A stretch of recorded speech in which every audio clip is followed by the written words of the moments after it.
ہم مسلمان ہیں اور کیا ہم دوسرے مسلمان کے حقوق کا خیال رکھتے ہیں؟ نبی کریم صلی اللہ علیہ وسلم کا فرمان ہے کل المسلم علی المسلم حرام دمہ ومالہ وعرضہ او کما قال علیہ الصلوۃ والسلام۔ آپ صلی اللہ علیہ وسلم نے فرمایا کہ تمام مسلمانوں کے لیے دوسرے مسلمان پر اس کا مال، اس کا خون اور اس کی عزت کیا ہے؟ حرام ہے۔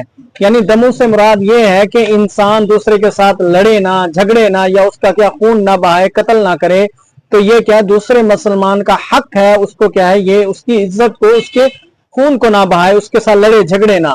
اور اسی طرح بمال ہو، اس کا مال، یعنی کہ اس سے اگر ادھار لے لیے تو اس کو واپس نہیں دے رہا، یا اس کا مال کیا غبن کر لیا، زمین پر قبضہ کر لیا، یتیموں کا مال کھا لیا، یہ تمام چیزیں اس کے اندر آ جاتے ہیں۔ یہ بھی کیا ہے ایک مسلمان کے لیے دوسرے مسلمان پر کیا حرام ہے۔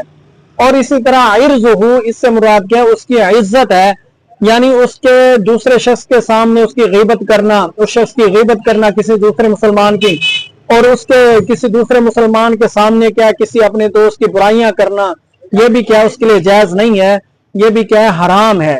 تو حقیقی مسلمان کیا حق میں حقیقی مسلمان یہ ہوتا ہے کہ جو ان چیزوں کا کیا خیال کرے۔ تو ہمیں چاہیے بحیثیت مسلمان ہم ان چیزوں کا کیا ہے آپ صلی اللہ علیہ وسلم کے فرمان کے مطابق خیال کریں۔